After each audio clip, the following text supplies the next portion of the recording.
Hey everyone, आज मुझे आपण सहित शेयर करी गोटे हेल्दी आ टेस्टी केक।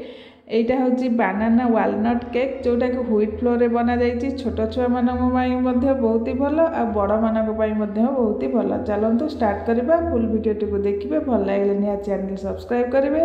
फेसबुक इंस्टाग्राम रे देखुले फॉलो करेंगे। मुझे दुईटी बानाना नहीं पाचिला पाचिला कदली नहीं भल भाव चकट ने से हाफ कप नहीं जाइए जैगेरी पाउडर। आपन चाहे चीनी यूज करेंगे। जेहेतु मुझे हेल्दी केक बनाऊँगी तो मुझे चीनी यूज करूनी, गुड़र यूज करुच्ची। तादरे मु 1/4 कप तेल पकई तेल पकई सनफ्लावर ऑयल यूज करी। आपन चाहे बटर भी यूज करेंगे। तो पकई नहीं भल भाव में मिक्स करे। मिक्स कर देकी आपन से हाफ कप पकईदेवे दही। यहाँ खट्टा दही नुहे, पूरा फ्रेश दही। तो हाफ कप दही पकई नहीं भल भाव में मिक्स करे।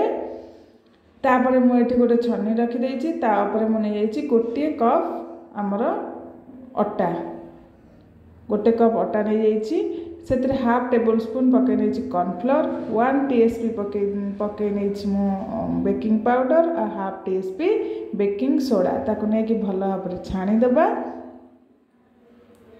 फ्रेंड्स, बेकिंग रे जदि आम केक बनाऊे ताले परफेक्ट मेजरमेंट रही परफेक्ट केक बनब।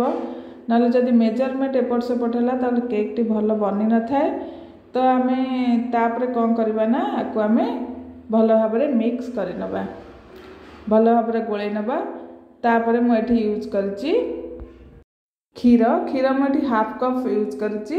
क्षीर पकईकि भल भाव में मिक्स करे। मिक्स कर साइला परे मुझे गोटे टी नहीं जाइए तेल भल भाव में देदेछि। भल भाव में ग्रीस कर तेल को। तापर बैटर को ढाई ने। देखो बैटर कंसिस्टेंसी यही भाव में रोटा रही कि पूरा पतला रही। कंसिस्टेंसी भल भाव में रहिले आम केक टी भल बनी थाए। तो यही भाव में 3-4 थर टैप करे। तापर मु वालनट किसी उपरे पकई नहीं। आपन चाहिए जेकोसी ड्राई फ्रूट्स, काजू, किशमिश जहाँ भी चाहिए ऊपर पकई पारे। तो ये आम बेकिंग रेडी हो बेक रेडी होटा ओटीजी रे बेक कर 180 डिग्री रे 30 मिनिट बेक करेंगे। मुझे आगु ओटीजी को प्रीहिट कर। तो आपन चाहिए गैस रे बेक करें। मोर प्रीवियस वीडियो देखले जानीपर केमी गैस रे बेक हुए। तो 30 मिनिट पर आम रेडी हो जाइए केक टी। देखो केते सुंदर भाव में आमर केक टी बेक हो जाइए। एबे आमे ताको डिमोल्ड करवा। टूथपिक इंसर्ट कर देखिपारे बेक हो कि नहीं। जदि बेक हो नथिबो ताहले आउ किछि समय आपण माने बेक करें। तो चलतु डिमोल्ड कर देखा आमर केक टी केमिति बनी और केते सॉफ्ट बनी, केते सुंदर बनी।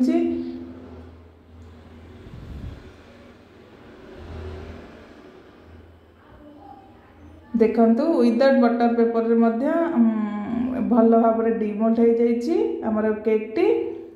केते सुंदर देखा जाउची और एटा हेल्दी बहुत टेस्टी। आपण माने छोट छुआ मानकर टिफिन बॉक्स रे थरे बनईकि आम 3-4 थर आम दे परिबा टिफिन बॉक्स रे। 3 दिन 4 दिन टेंशन फ्री हो टिफिन बॉक्स में। तो यहाँ हेल्दी बड़ मैंने खाईपारे, छोट मैंने खाईपारे। तो फ्रेंड्स, फुल वीडियो टी को देखिकी आपण मैंने एभली भाव में घरे हेल्दी केक बनातु और छुआ मानक हेल्दी दिंतु खाइबा, निजे हेल्दी खाइबा खाआंतु। देखंतु मैं कट करके आपण मानक देखै दउची केते सुंदर भाव में हमर केक टी बेक होईची।